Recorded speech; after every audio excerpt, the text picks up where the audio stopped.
Thank you very much. Thank you.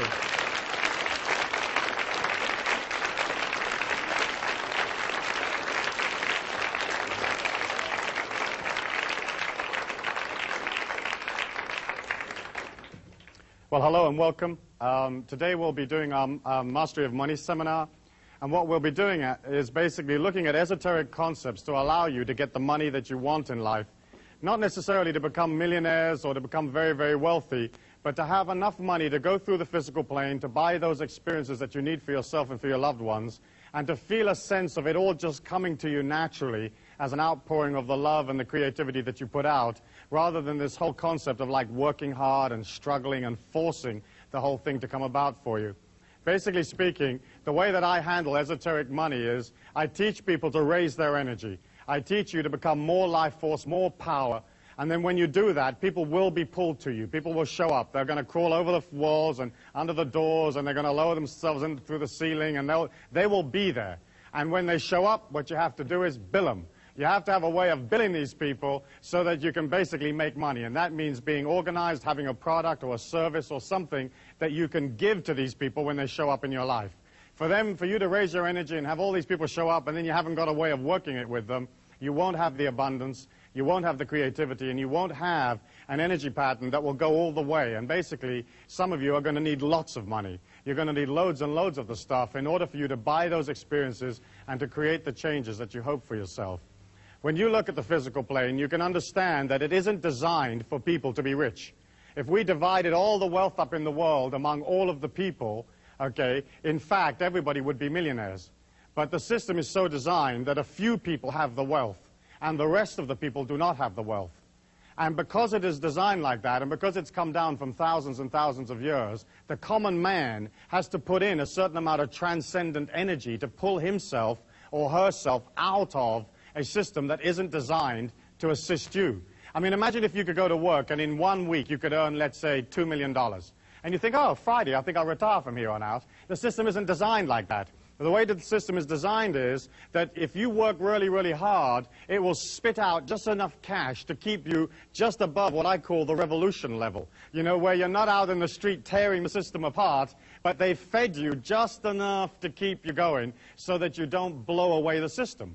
The world that we live in is just owned by a few people. You know, let's say 500, 1,000 families own the entire world, okay? And they also own the governments, they own the societies, they own the banking systems, they own all the financial institutions. They dictate what interest you'll pay, how much rent you'll pay, what mortgage terms you will receive, you know, what your car payments are. They decide everything for you. And they also decide how much money the average man in the street will have. And if you are, let's say, a small businessman and you've opened a business, you're going to open it in that kind of energy pattern, in an energy pattern of control, restriction, keep everybody bottled down, give them a little bit so they don't revolt, but don't give them too much, because we don't want these people coming up out of the pack, becoming too self-empowered, and starting to take away the control that the big people have. And so as you look at that, if you open a business and you're this small businessman, if you've got a creative idea, you can only earn money from the energy of those people around you. And if all of those people are like close to starvation or just making it through or just squeaking through, how much disposable income have they got to buy your product? And so we're all affected, whether we're independent business people or whether we work for one of the big institutions or we work for the system, we're all basically affected by the fact that the whole thing is not designed for the common man. And you've heard me say that many, many times in this seminar and in other seminars, that the world is not designed for the people. It's designed to keep the institutions up. It's designed to keep the philosophies up. It's designed to support the governments. And you, as the ordinary working people, are always sent the bill. You get to pay for everything. If there's a mistake, you get to pay for it. You know, if there's some kind of disaster, you pay for it. And as you look at that, you can understand that the only way that you can pull out of those feelings and out of this conditioning that basically is absolutely designed to hold you down is by you having a force of will that is stronger than the force of will that is trying to control you. And you have to create inside of you an energy pattern a bit like, well, imagine if you were like swimming along in a swimming pool. And you're down at the bottom of the swimming pool and you're holding your breath, and like Swamp Thing like grabs you by the ankle, you know? How much would you want to swim to the surface? You know, how much effort would you put into getting up and getting out of that and getting a breath of air? And for some of us, that's how much effort we have to put into becoming financially independent, mastering money. Because our societies do not teach us power. They teach us that we are weak, that we have guilt, that we're useless, that we're supposed to support everything else, we're supposed to send money to everything else, that none of this is really for us, and that if we do too well, somehow that pulls us away from being godly or righteous or good. And of course, that's a bunch of hooey, because the life force or the God force is absolutely abundant. It'll give you anything that you believe in, and more. You only have to look at nature. You can look at a cherry tree or an apricot tree, and it has more apricots on there than you can ever eat. It has more cherries on it than you can eat. You know, and when you look at it, it has that splendid abundance naturally. You know, if a man designed an apricot tree, it would have like 2 itty-bitty apricots at the top of the tree, and they'd be out of reach, and they'd be a little stale, and you'd have to have permission to go climb it, and a certificate for when you got it, and then a third of the apricot would then belong to somebody else, and eventually you'd wind up with just the pit and a little bit of apricot, you know? And that's how the system is designed. When you look at it, when you look at the physical plane, we are here as these transcendent beings, as these infinite beings inside a body, and you have the ability, through your thought forms and through your feelings, to absolutely redirect and change your life. I believe that you're not your body, that you're not your mind, that you're not your sexuality, that you're an infinite being inside a body, and that you took on the limitations of the physical plane in order for you to be able to transcend them. The physical plane, the humans that are on this physical plane, are basically like in a circle. And the circle is created by the electromagnetic waves of the brain that set up this field or this force field that we all live in. And that force field cuts us off from the abundance of the life force. It cuts us off from the God force. It cuts us off from other dimensions of existence and makes us or gives us the illusion that what we see is real. But in fact, the physical plane that you see is no more solid than your thought forms. There's no more solid than the feelings that you have within you. The fact that the physical plane is moving at the speed of light gives it the illusion of being solid. But in fact, you're looking at basically a non-solid world, a world of thought form of consciousness. Your body being the same thing, your feelings and your thought forms all being different and varied forms of the one and the same energy. And as you look at the way scientific research is going now, you can see that the scientists are getting nearer and nearer and nearer to a unified force field theory, where all energy will be just one and the same energy. And that's my feeling, and that's the sort of mystical or metaphysical approach.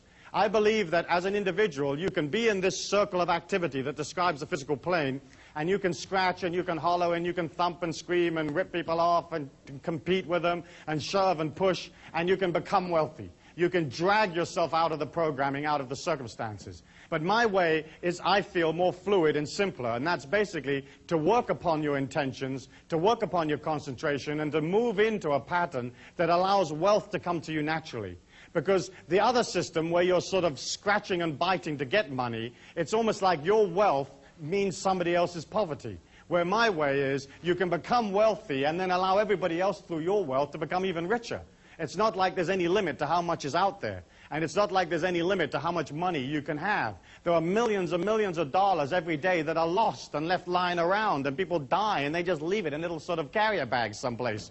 You know, there's millions of opportunities for cash at no effort at all. And it's not like you becoming wealthy is going to detract from somebody else at all. Because we're not living in a finite world. We're not living in a world that only has this much resources or this much wealth. There are more resources to be discovered. There are more creative ways of doing things. There's always an ever-expanding amount of wealth. And what you're doing as an individual is, you're saying, listen, I'm happy to concentrate on making money because I understand that if I don't concentrate on making money, I won't have anything. You know, if you concentrate on the phantom rapist comes out of the woodwork and bites you on the bum. If you concentrate on money, you get money. But of course the societies and the way we teach our children disengages them from money. It disengages them from having wealth, because we teach our kids, hey, it's not okay to be wealthy. You know, the meek will inherit the earth. The God force doesn't want you to be wealthy. It just wants you to be this little thing and being terribly poor and being terribly thankful for the little itty-bitty that you got, you know. But of course, that's not true. That's just a load of hogwash that was handed down over thousands of years. You know, the life force could give a damn how much money you have or don't have. It is not emotionally involved in whether you're okay or not okay. If you're doing splendidly, then your splendidness will help others, because you'll be doing economic things, creative ideas, you'll be spending your money, hiring people. You know, you're helping the world by becoming powerful. And yet we look at a physical plane where everything is designed to not allow us to become powerful. As you come into the physical plane, as soon as you're born, or some people would say even before you're born, that mind of yours is beginning to record every feeling, every event, everything that's ever been said to you, and you suck all of that up. You know, you can put a person in a hypnotic trance, and you can take them back to when they were 11 years old, to their birthday party or something like that, and you can have them tell you how many people were there, what their names were, how many cans of Coke they drank, how many packets of Jell-O was eaten, who did what. Everything is in your life. Everything is all there. How many steps you took from the parking lot to your seat right now. You have a memory of all of that. And you imagine this small babe, and it's lying there, and it's sucking in all this information. Okay, and it's born to parents who think that, like, working hard is honorable, that you have to work hard to make it through the physical plane, you know. Well, let me ask you a question. How many of you here think that you have to work hard to make money, or you've been taught that you have to work hard to make money? Let me see your hands.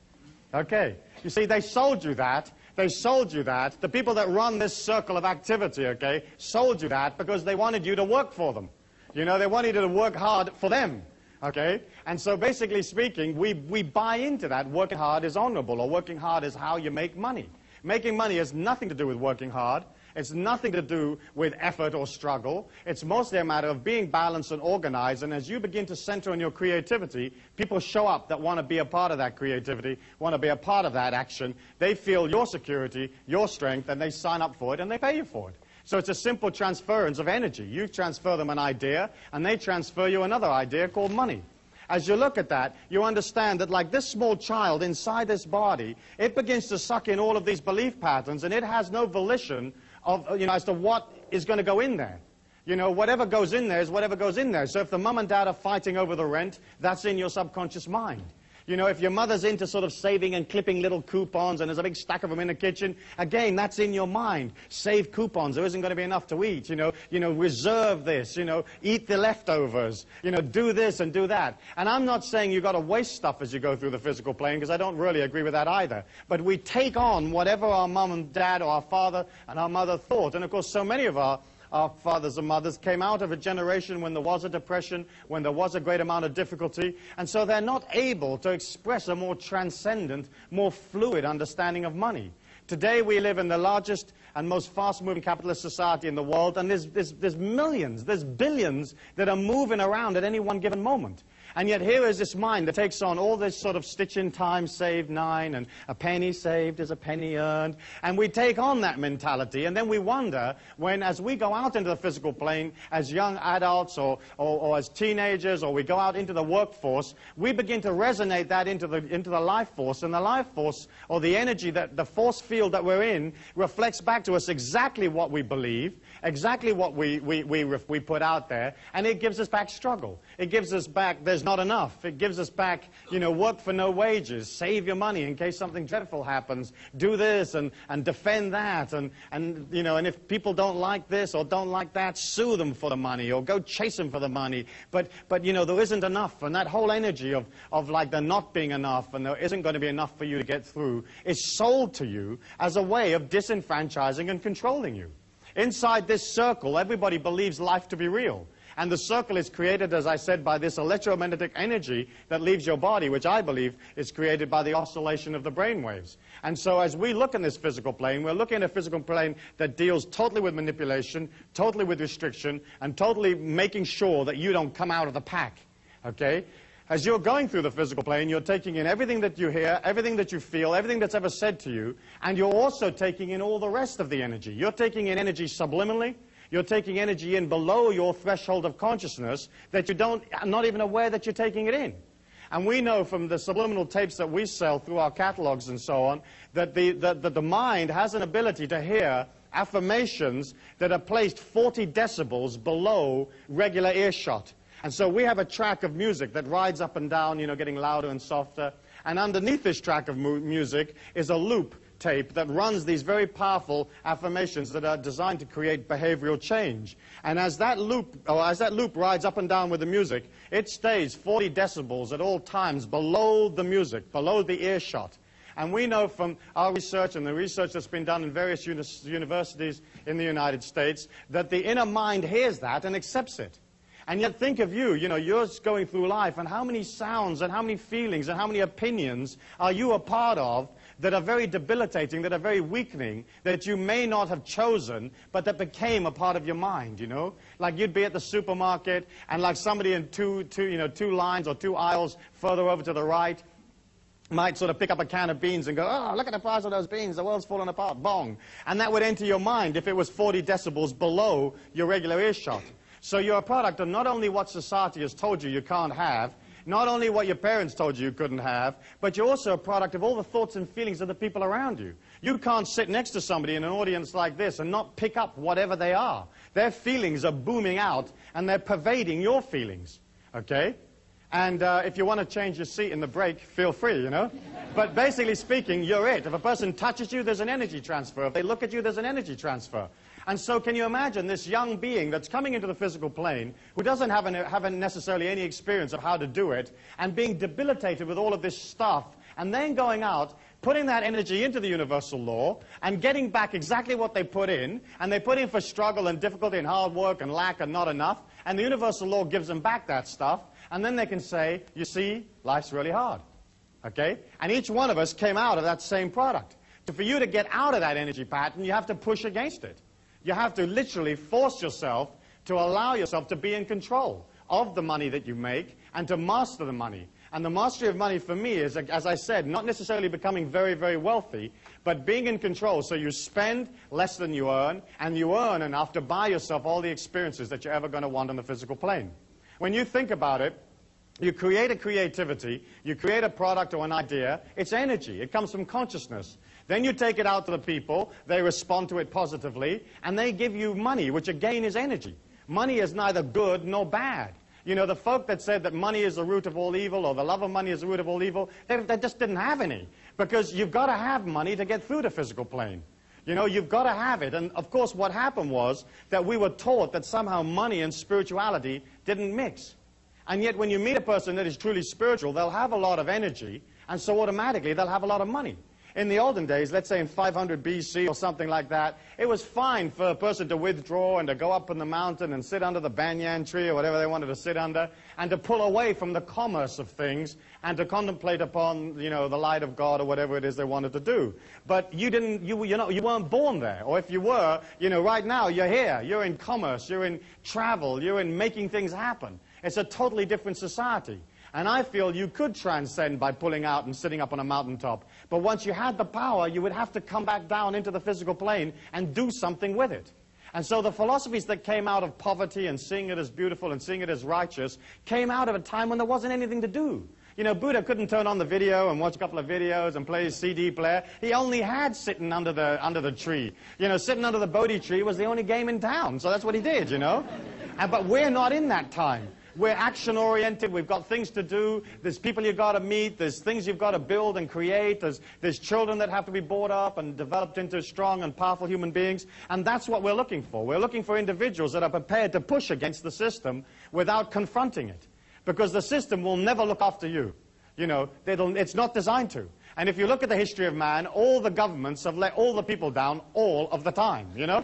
And if you don't believe that, you don't know anything about history. You know, you might want to repeat it after me. All of the governments let all of the people down all of the time. Because, basically speaking, governments are individuals that are looking after their own interest. You know, they're looking after their own power unit. They're looking after their own election. They're not worried about whether you're making your mortgage payment, you know, in downtown Arkansas. They could give a damn, you know. They are just worried about their own position. And they get to play the game, and they get to spend your cash, and then they send you, as I've said before, this love letter called a tax bill that you have to pay for their creativity.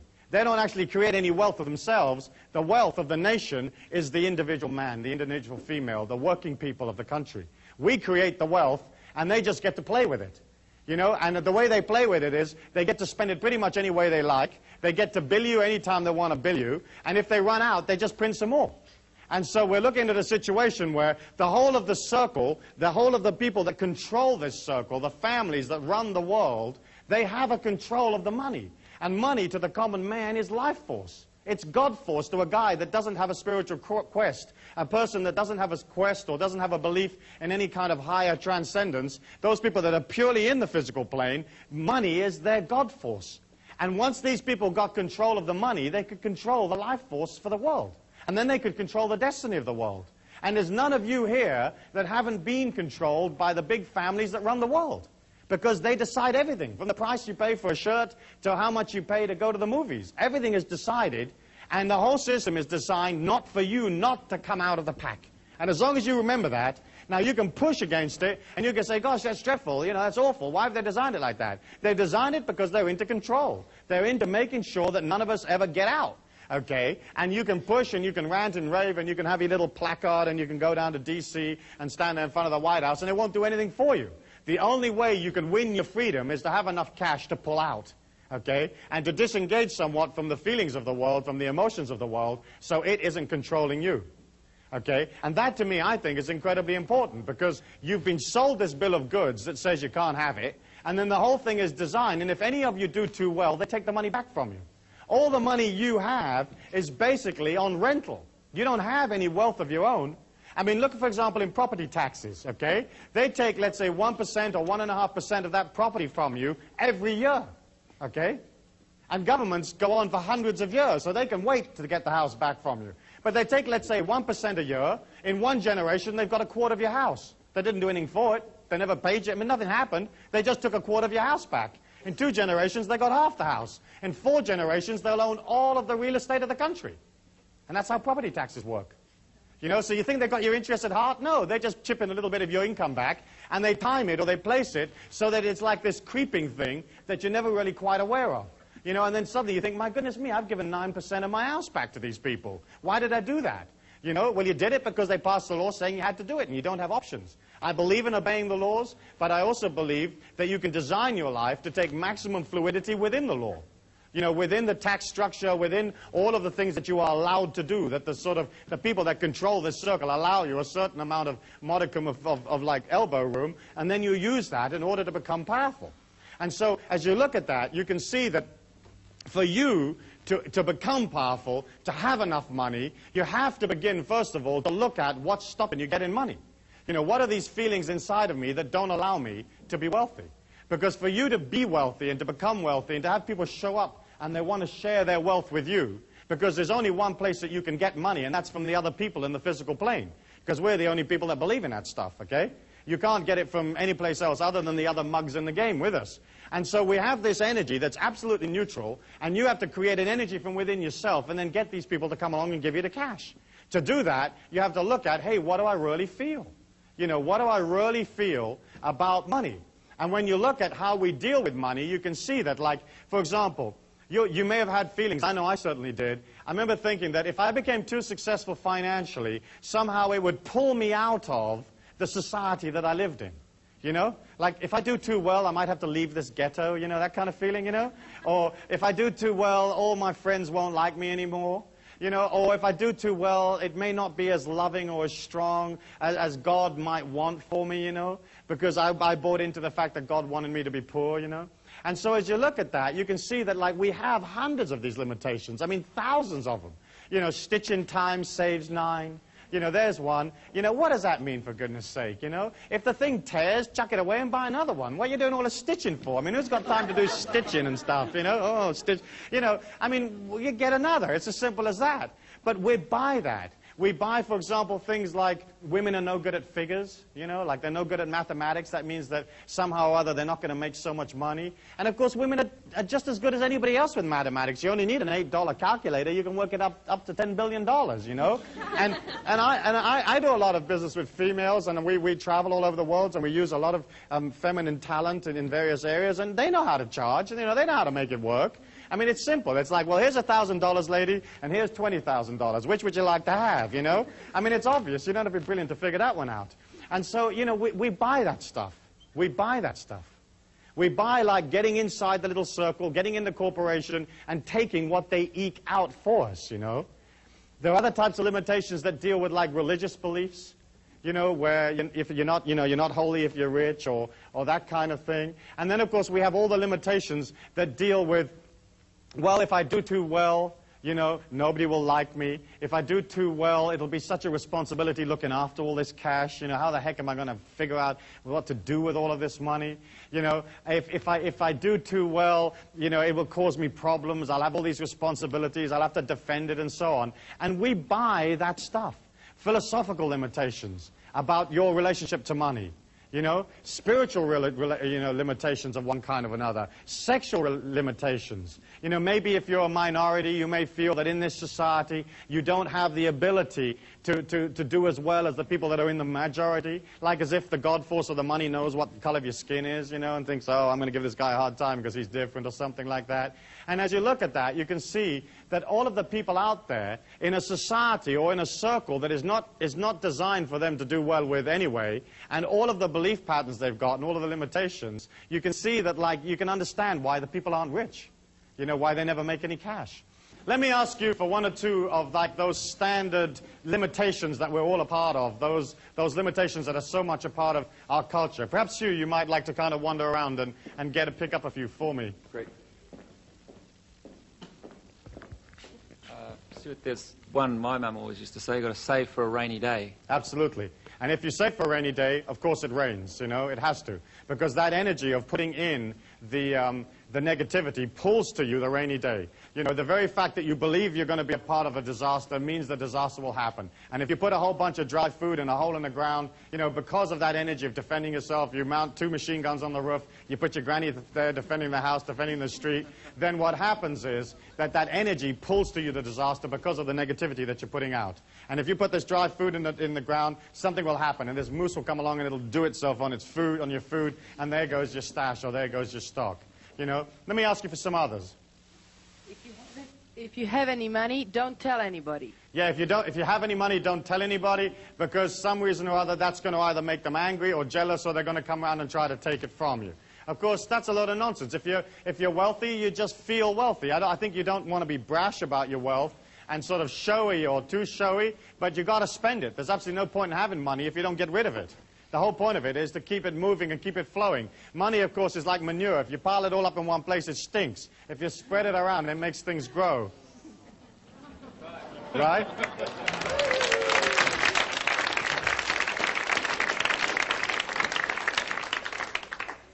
Let's have another one. It's easier to get a camel through the eye of a needle than a rich man into heaven. Right, that's a standard one. And, of course, the eye of the needle, I believe, was it not the gate of Jerusalem? And to get a camel through the gate of Jerusalem wasn't a big deal. And if the camel was a bit stubborn, you just had the camel over here, and you take a bucket full of the camel's lunch, and you put it on the other side of the gate, and you go, hither, hither, camel, and it comes along. Because that's how they talk in biblical times, hither, hither. And the camel just automatically walks through the gate. And, of course, a lot of our philosophies were designed to make sure that nobody got wealthy. You know, you can imagine how, like, well, imagine in medieval times when, say, for example, a lot of the churches owned all of the land. I mean, thousands and thousands of acres of land, you know. And the common people were dying of starvation, living 10 in a room in squalid, filthy conditions. From time to time, they'd go up to the, you know, the sort of the big monastery or something, and they'd bang on the door and they'd say, oi, what about us, you know? What do we get? And, of course, those people who owned or controlled the circle in their day, you know, they weren't about to share it with everybody. They weren't about to say, well, look, we'll peel you off 5 acres in the North 40. And so they had to sort of say, well, you'll get yours later. You know, you'll get yours in the afterlife. You know, this poverty stuff's really cute, and you're loving it right now because later on you're going to get it. And, of course, now we're not so stupid, you know. We're a little bit more sophisticated. We aren't going to buy into that afterlife stuff. Not because I don't believe in an afterlife, but I want my power now. I want my experiences now where I can experience them and become a part of them, and that's what you want. You don't want a promise for later. And, of course, the mind and the ego will always accept a promise. You know, you can always tell somebody, yeah, I'll do it for you, but later. And the mind goes, oh, that's okay, later, later. And that's why that philosophy was so powerful and so useful to the people that ran the situation in those days, because they could promise people a later date, you know, a long-term delivery. What about being filthy rich? Yes, like as if rich is somehow dirty. And isn't it true how, like, for a lot of people, money equates with, like, the misuse of it. You know, like if you're rich, you're bound to be misusing it. And, of course, it's nothing to do with that. You know, you can have money and be loving and generous and kind and to help the world, you know. But isn't it interesting that we equate wealth with, like, some kind of misdemeanor or not acting honorably? And, of course, that's not necessarily the case at all. Any others, Hugh? Money corrupts. Yes, and, of course, a lot of times it does, because money is power in our physical plane. And power is very, very hard to work with. And the whole point of experiencing power is, in a way, to misuse it. you know, because that's the only way you really get to learn about it. But in the corruption is also the healing and the transcendence, and I think that's pretty important, you know. Yeah, give us this day our daily bread, like there isn't going to be enough, okay? Like this little bit's coming up, it's like welfare. Here's your little welfare. Any others? Money can't buy you love. Yes, money can't buy you love, but in fact, yes, it can, okay, definitely. But the fact is, of course, that the way you get love is to express love, you know, and it's nothing to do with money. It's absolutely nothing to do with money. In fact, money can buy you love, push to shove, but basically speaking, it's only a matter of expressing a loving attitude, and love will come to you anyway. Any others? Yes? Can we have a positive one? Money makes the world go round. Money makes the world go round, and of course it doesn't. The world spins automatically of its own. Yeah, save for emergencies. Okay, that's the same thing as was said before, where you're waiting for the emergency to come. Beautiful people are rich. I'm sorry, I've got more than one coming at once now. Yes? Only beautiful people are rich. Only beautiful people are rich? That's not so true. I know a lot of ugly millionaires. Yeah.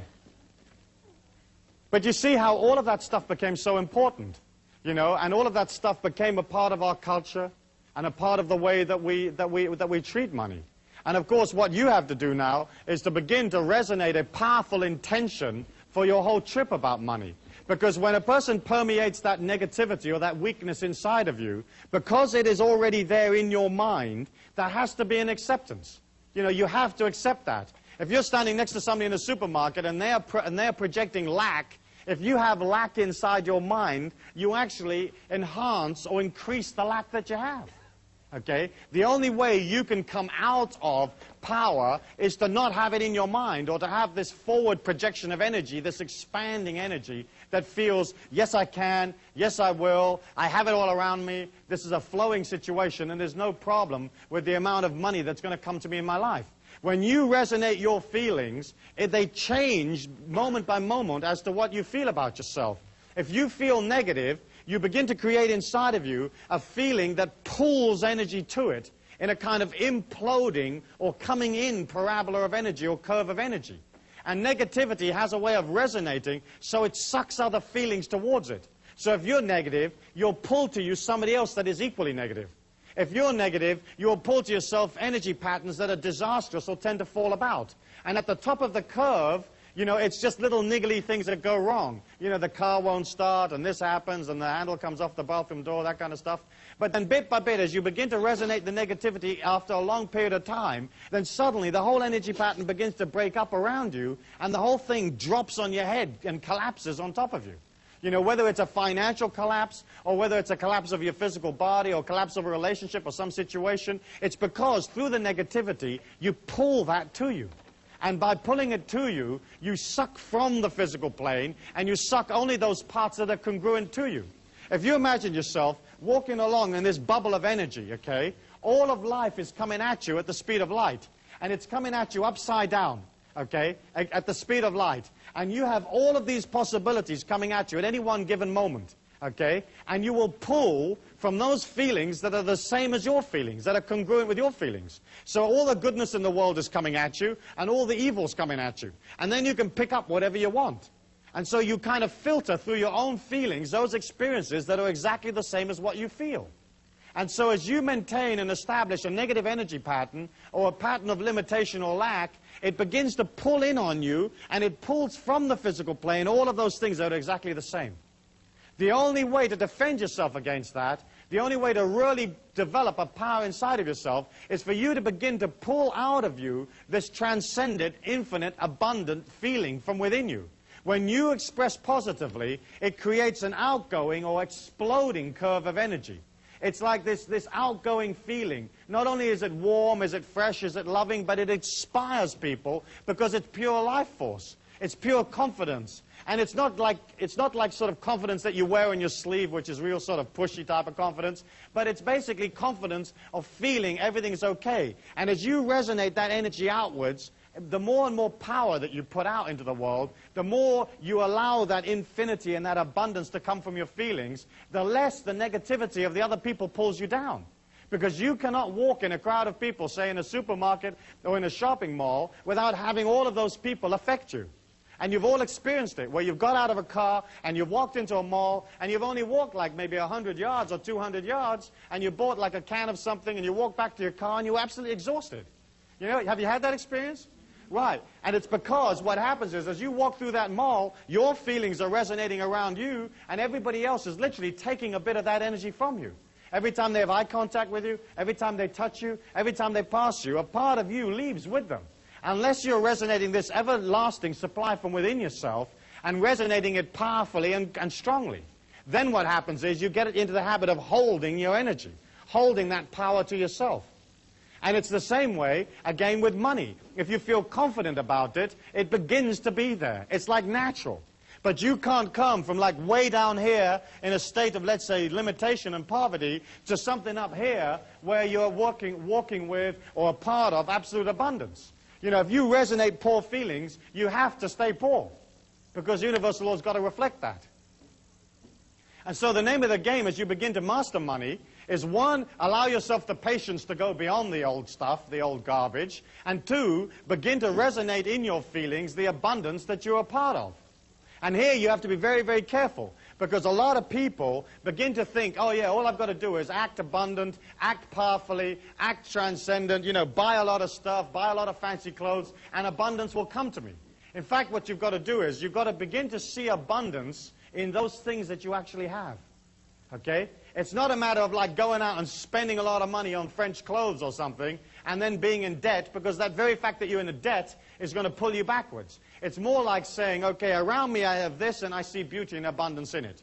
And then, as you begin to become more and more confident and you have more and more surplus income, you can begin to create affirmations of abundance in your feelings that actually affirm, hey, I'm doing fine, I'm doing well.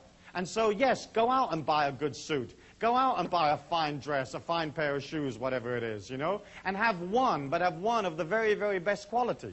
If you go for the cheap and the cheerful and the discount, it's always has that energy.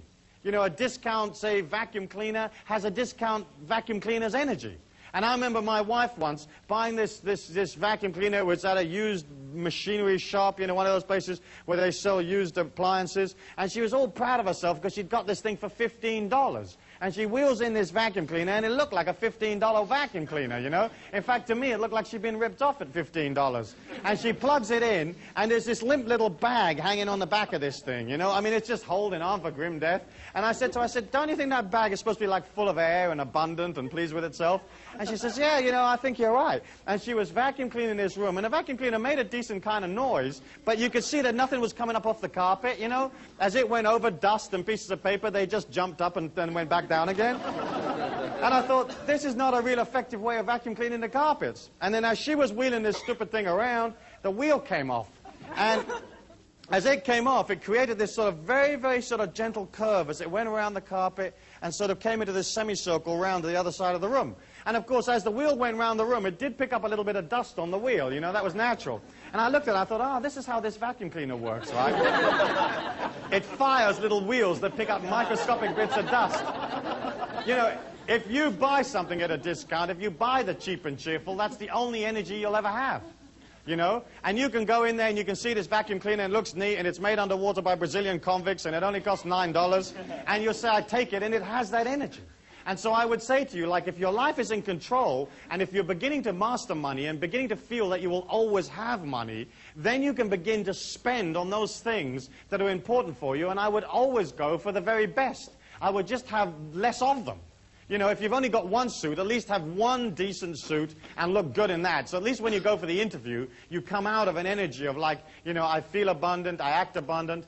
But don't go wacko, wacko, wacko and just spend a whole bunch of money. And I've watched people take on this philosophy and do exactly that and get themselves into tremendous trouble, you know.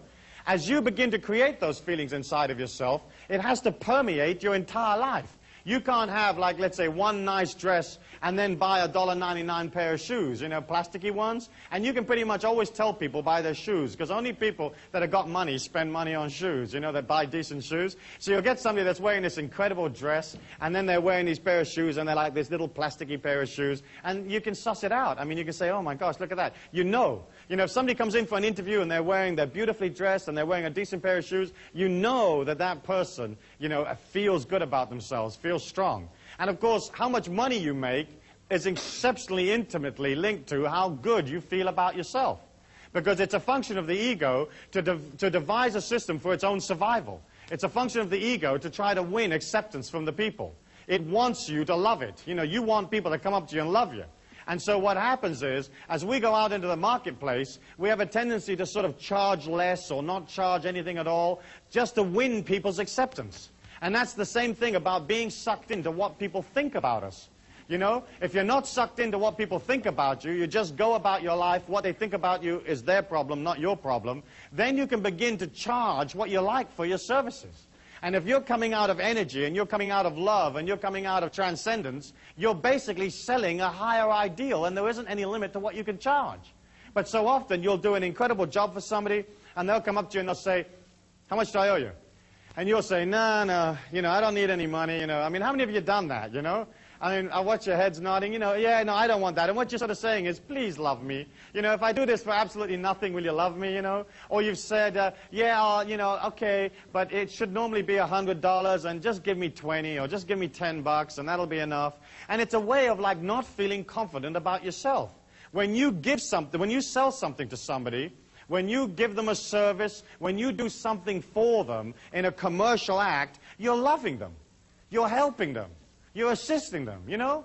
You're delivering this refrigerator to them, and that saves them going all over everywhere and finding a refrigerator or building one themselves.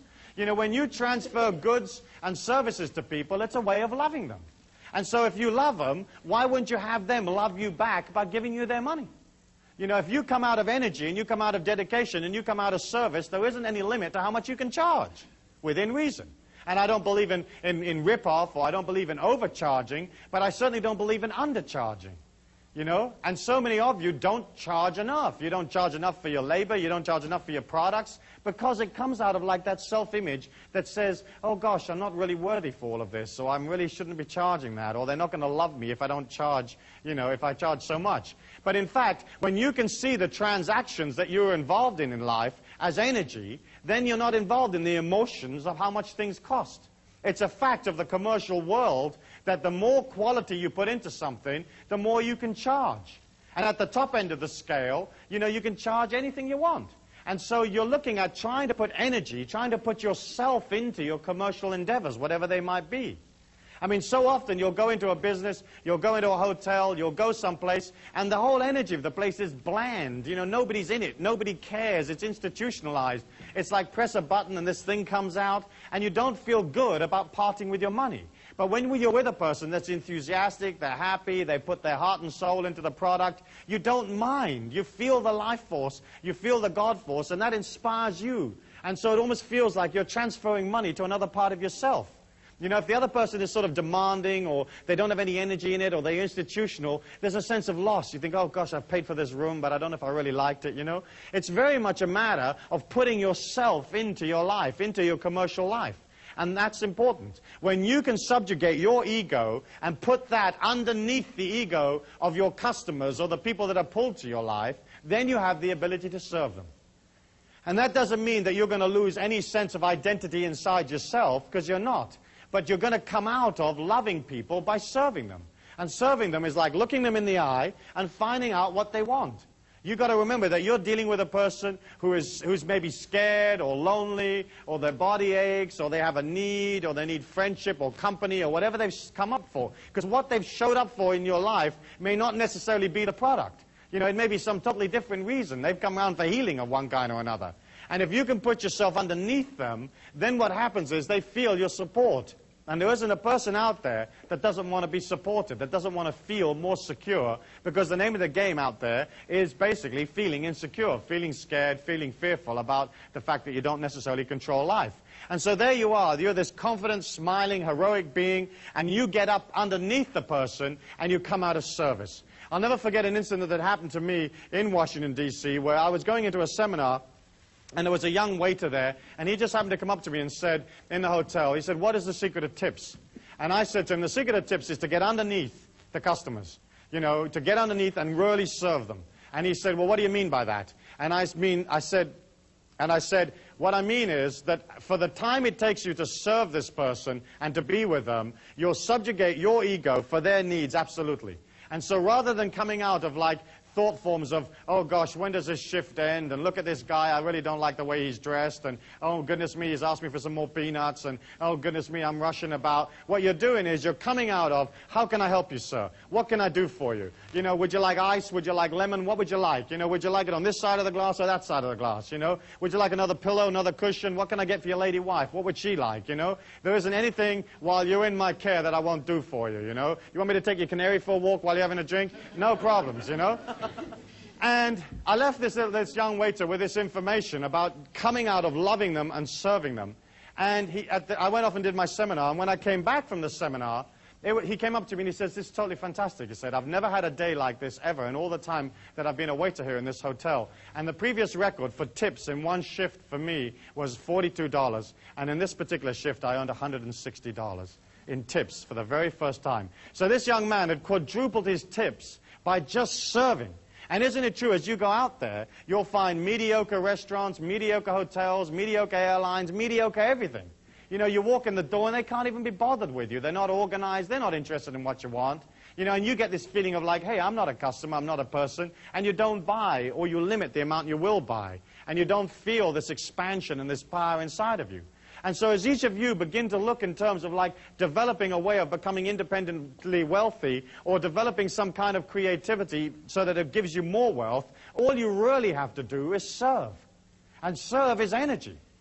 And the people give you back another energy called money. And then you go spend that on the experiences you like, which is again energy. And I think that's vital, and that to me is the key. That there isn't anything more than just coming out of service, coming out of being organized.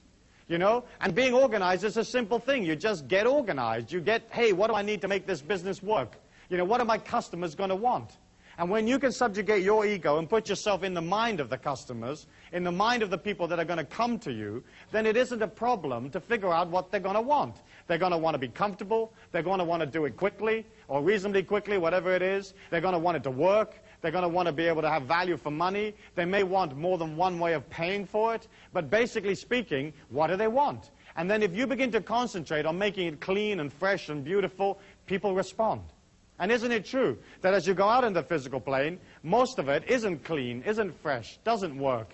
You know, I mean, you turn the handle on the door and it comes away in your hand. You press the button in the elevator and it doesn't go anyplace. You put 50 cents in the Coke machine and no Coke comes out, you know? And the whole of the world is like that. This sort of, this only just working sort of syndrome, you know? And of course, if you move out of, say, America and you go to other places, you have even more experience of things not working, you know? So, for example, in England, whenever I travel there, I try to make all my international calls back to America before I actually leave America.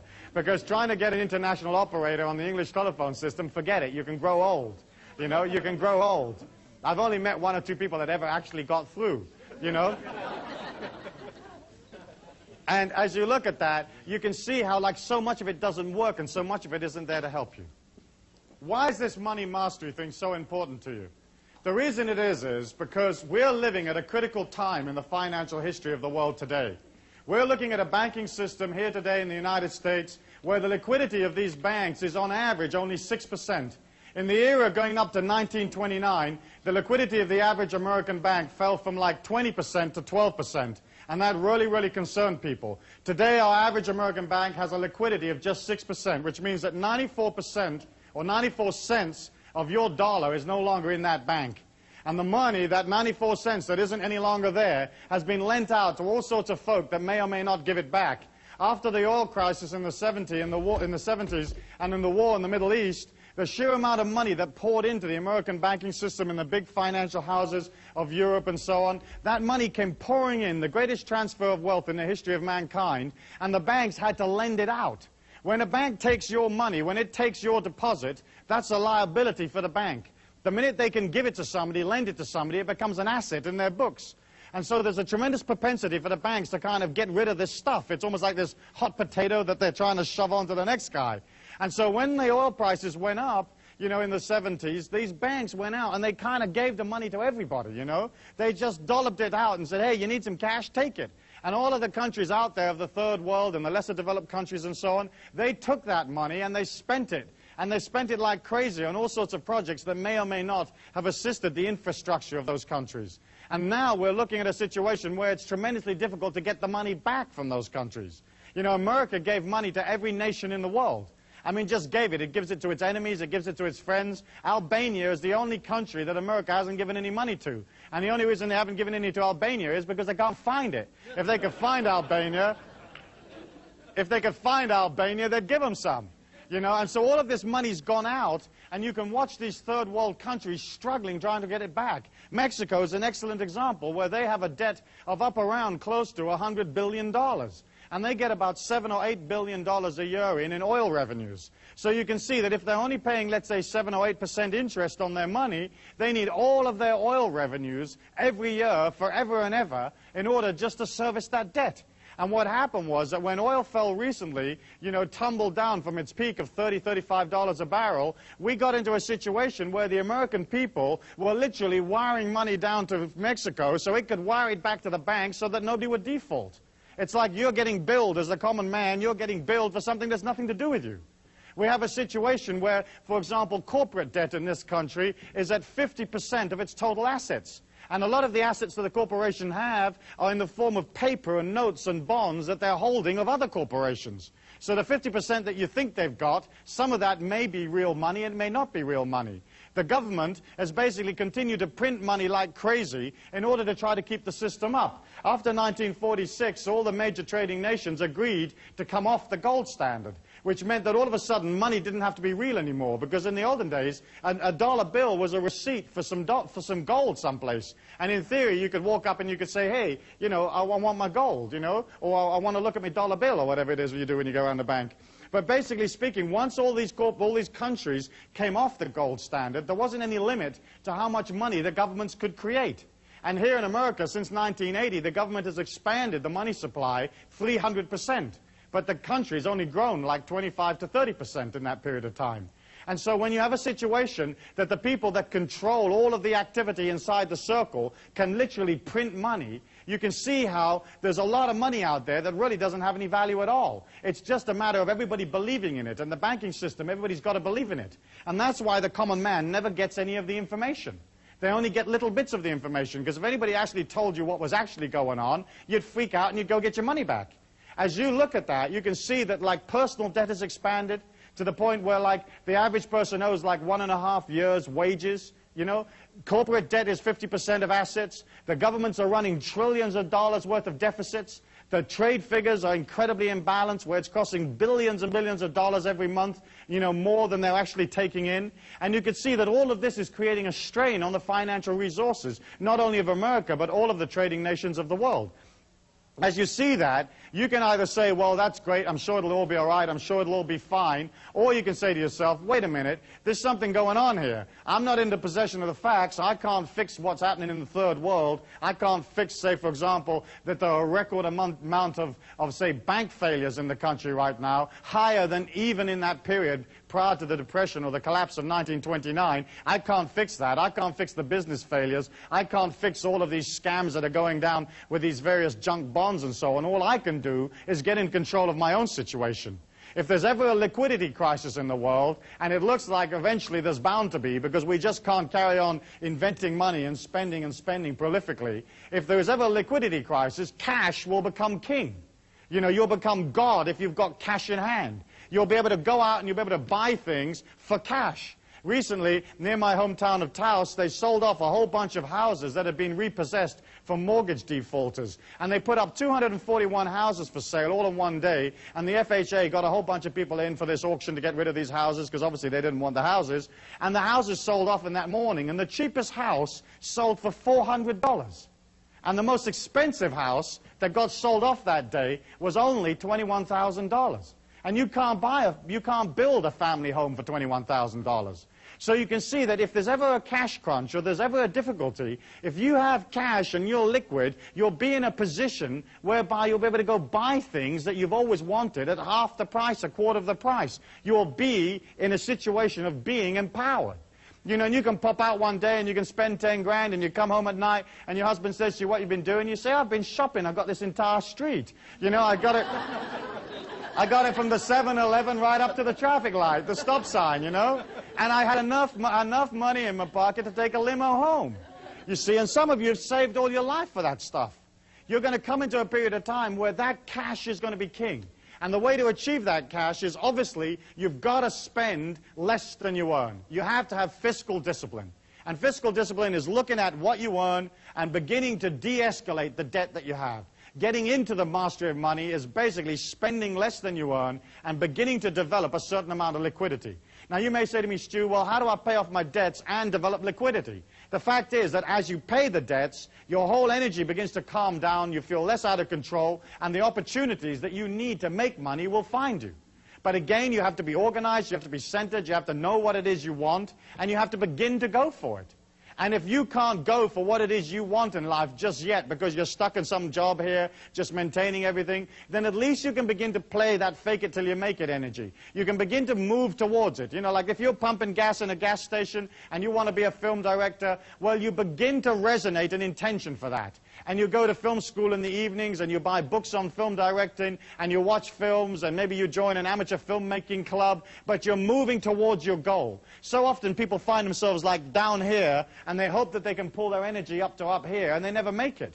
You have to move towards whatever it is you want, and as you move towards, it's almost like the energy comes around you and supports you to get what you want. Which means that, of course, you've got to be clear about what you want, you have to have clarity, you've got to know what it is you want. And we've spoken about that in the past, have we not? But it's mostly a matter of deciding, hey, what do I want for my life right now, and what do I want later on, and what do I want later on, and concentrating on the right now. And of course, if you're not clear about what it is you want, then you begin a program of getting rid of all the encumbrances and all that stuff that's around you so that you can have what you want, so that you are clear about what you want, you know? And then you develop this high clarity about who you are, what your mission is in life, what your gift to the people is. You're like, hey, what are you going to give people? You know, you're this heroic being, you understand yourself, you've got perception that other people will never have, you've got energy they'll never have, creativity that they can't even dream of, and what are you going to give them? You know, what are you going to give them when they show up? And you have to have that clear in your mind. As you develop high clarity, as you develop high resonance, which is basically moving towards your goal, resonating this intention, resonating the whole idea all of the time, bit by bit, the universal law has to give it to you. And it's only a matter of coming out of control. It's only a matter of controlling the situation, dominating the situation, and seeing what opportunities there are. In order for you to be able to be in the marketplace, you know, you have to have something that you're going to offer. And so each one of you is going to have to develop a skill or some kind of service or knowledge, or you're going to have to get into control of a product. And you've got to have something. And so often people want to make money, but they don't have anything. You know, so if you haven't got that, you're finished. You haven't got a chance. You've got to have it. It's got to be neat. It's got to be fresh. It's got to be exciting. And it's got to be there for when people show up. So like a skill would be like you're a plumber, or you do something that other people can't do, and you do it for them, but you do it in an unusual and creative and exciting way. You know, and you roll up at the front door, and you're in this big polystyrene bubble, you know, that looks like a sort of a spanner or something. People say, what are you? You say, I'm the plumber, and it's musical, and up comes a little hat, you know, and they think, oh, this is incredibly interesting. This is really different. Most plumbers show up in, you know, oily overalls, grumbling and moaning about how lousy plumbing is. And this guy shows up in his chicken outfit or whatever it is, you know. I always had this idea of a loan package where you'd get all the details of the loan you wanted when you went to the bank, and it was this incredibly beautiful loan package, and then you would train these 3 canaries to sing, and when you open up the loan package, the canaries would go, give us the loan, give us the loan, give us the loan. You know, well, imagine the bank looking at you and you telling them, hey, listen, what I want to do is open this flea circus, and by the way, here's these 3 canaries that we've taught to say, give us the loan, give us the loan. You know, it's like the bank would understand you. They may not lend you the money, but they would understand the creativity there. So as you decide that, you've got to either have something that the rest of the world hasn't got, which is a skill, or you've got to have some kind of knowledge. And we live in the most powerful, most information-conscious world that there's ever been. And there are 4.9 billion people out there, and they all want to know something. You know, they want to do the courses. They want to get slim. They want to be more beautiful. They want to be more protected. They want to learn to do acupuncture for canaries or whatever they want to learn to do. And you can say, well, I happen to have this incredible course that you can do. And in fact, information transfer is now one of the major industries in the world. And so all you've got to do is either have the information or acquire it, and then begin to figure out how to transfer it to other people. Of course, if you happen to be, say, for example, a lawyer, then the information you can impart, you have to do one-to-one. I personally prefer information transfer, where you can get a lot of information out to a lot of people without being there personally yourself. So there's videos and tapes and books and 1,001 other ways of you transferring information to people. But if you have that information, people will pay you. And the reason they'll pay you is because they haven't got time to learn everything themselves.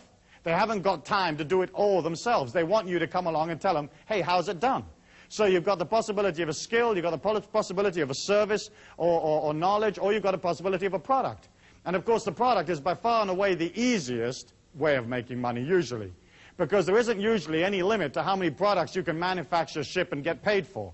You know, knowledge has its limitations in many ways. A skill or a service has its limitations because you have to show up personally and do it. But a product has that incredible neatness that if it works for 10, it'll work for 100, it'll work for 5 million. And, you know, I've heard stories of people that have started companies that have literally made $40 million in the first 9 months of the company. And they had a good product. And they got a lot of people excited about the product. And they got them selling this product to other people, serving the community, giving them this stuff. And they generated 40 million in 9 months from a standing start. So if you have something that is a product, you're in a position to transfer that to other human beings and get paid for it. I think the important thing to remember about a product is that it has to be something that you love, that you live and breathe. You know, if you're selling these little multi-swivel toggle flanges and you love them, great. But if you're selling something that's boring and doesn't work for you and you don't like it and it isn't quality and it doesn't honor the people and it comes out of negativity, your heart will never be in it. And isn't it true and isn't it delightful when you meet a person who's into what they do? You know, and you go in the hardware store, and I hate hardware stores. They give me the creeps just to walk in them, you know. I don't like do-it-yourself. I don't like fixing things. I'm lousy at that stuff. And just to walk in and all those little oily boxes, I mean, it just throws me away. And so if you go in there and the guy's all happy and smiling and he's the sage of the oily boxes, you feel nurtured, you know. You feel nurtured. You feel, oh, this guy really knows. And you don't know. And they ask you all those dumb questions, you know, don't they? They say, well, do you need the 16th, a quarter of a 16th inch double swivel reversed diddly diddly? And you go, I don't know. You know, I just want a screw that'll hold the bathroom mirror up. Yeah, but do you want the kind that's the double bolt with a whammy jammy on it? You know, and you don't want to know. You know, you just want a guy to give it a bolt. You don't care what it costs. You haven't got time to figure it out. You don't want to do like a, you know, a 4-week course in little bolts. You just want a bolt. And so you feel supported. And so often we go in stores and the attendant will say to you, the shopkeeper or whatever, oh, I don't know, I just work here, you know. Does this, da-da-da-da? I don't know, you know. They don't know, they don't care, they're not interested. And I think that if you're going to be transcendent beings and you're going to serve the community by giving them something, you've got to be damn good at it. You've got to put as much energy as you feasibly possibly can. You've got to get organized. You've got to have concerted action in the marketplace. Because all the affirmations, all the visualizations, all the stuff out there, you know, the prayers, whatever which way you have, rub the little rabbit's foot, all of that stuff won't work for you unless you're out there with a concerted action plan. You love it, you live it, you breathe it, and you're happy and excited to deliver it to the people. It's simple. It's incredibly simple. Commerce is just a matter of expanding yourself to do more of it. And that expansion always comes out of control. It always comes out of controlling your environment, understanding there's no limit to how much you can charge. Well, let me ask you, how many of you are going to put your prices up next week? Let's see you. You know, how many of you really believe in yourself? There you go, you see. And people will come into you and they'll say, well, isn't this massage $40? Normally, you know, I understand now you're charging $80. And you say, yeah, I'll charge $80 this week. I feel good about myself. Next week, I'll feel even better. I'll charge $160. You know, and you begin to charge, but you put yourself in it. If you put yourself in it, they won't mind paying for it. And so, again, it's very much this whole philosophy of like pulling out of what the world says you can be, pulling out of the limitations they say you've got to be a part of, getting clear about what it is you want, resonating that intention for yourself, in other words, moving towards it, creating a clarity, creating a power around you, and heading on out. And some of you are going to have to move slowly out of, let's say, something that's restricting into this special kind of freedom that you're developing for yourself, but you begin to create it. You can begin to create it by developing, say, a hobby. There's a million of you that have various kinds of hobbies where you can make money on them. And I know guys that have converted their hobbies into multi-million-dollar businesses, where there's things that you know, things that you're interested in, and you can begin to form associations and begin to meet people. You know, if you don't go meet people, then again you create around you this limitation of not having enough people to go sell. You can have a brilliant idea, and if all you know is your auntie and your mum, you've got 2 customers, you know? But if you begin to understand that going and meeting people is a way of you expanding your energy, it's like saying, oh gosh, I've got this little energy and I don't feel too confident about myself and I don't feel too confident about this stuff, and so I won't bother to tell anybody, and that way I'll never have to like face the fact that I'm not really confident. But if you're good, if you're damn good, if you're coming out of love, you're coming out of service, you won't mind expanding, you won't mind traveling, you won't mind trying something new, and you won't mind going out and meeting people. You know, I tell people, listen, if you want to meet people, join churches. You know, it's a great place to meet people. You can give out your little card in the breaks, you know, pass them out in the pews, and then just join as many churches as you can sign up for, you know. I mean, you join a Muslim church, and then you go to the synagogue on Saturday, join a couple of Christian churches on Sunday, especially those sort of open, positive, New Agey type of Christian churches, you know, and then Monday you can get into some kind of wacko cult, you know, and you join them on a Monday when they have their services, and you just surreptitiously are passing out your cards, but people get to know you.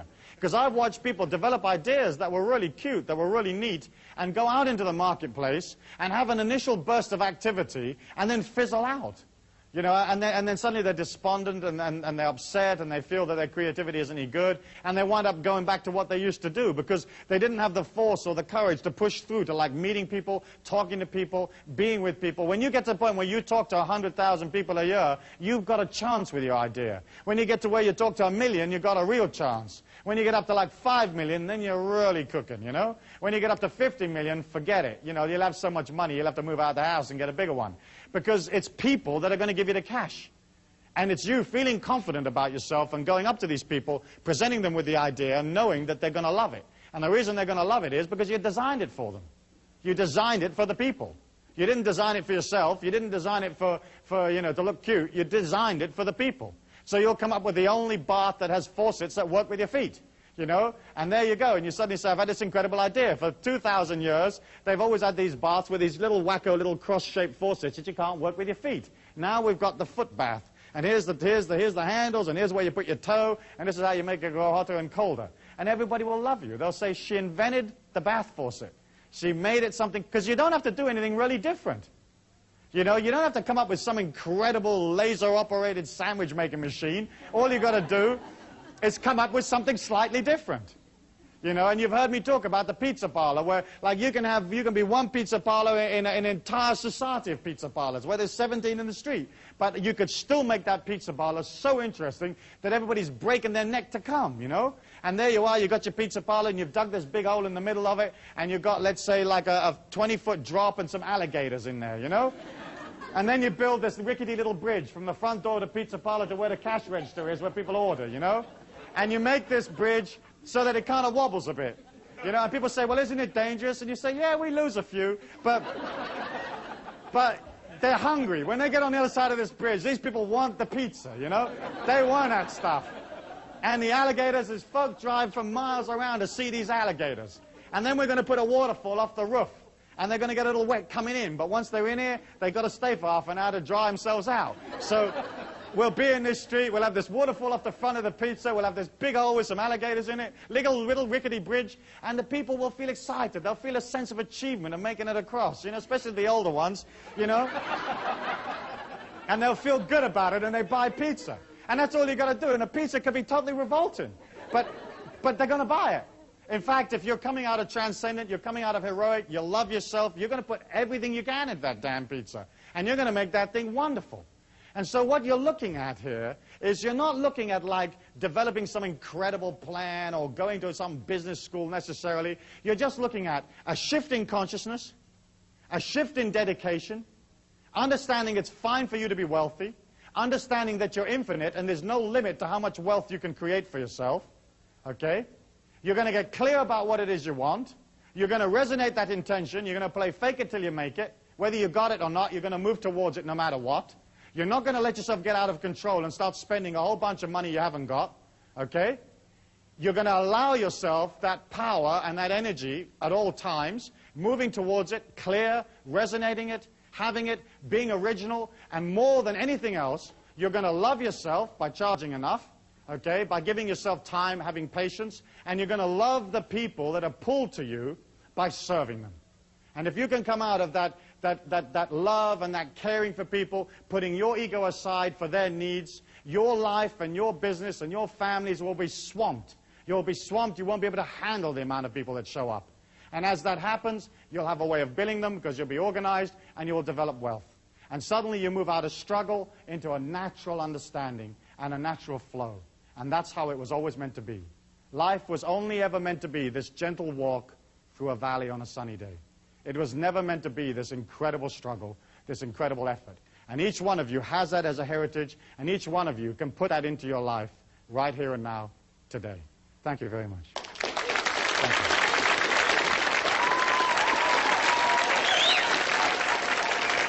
Thank you.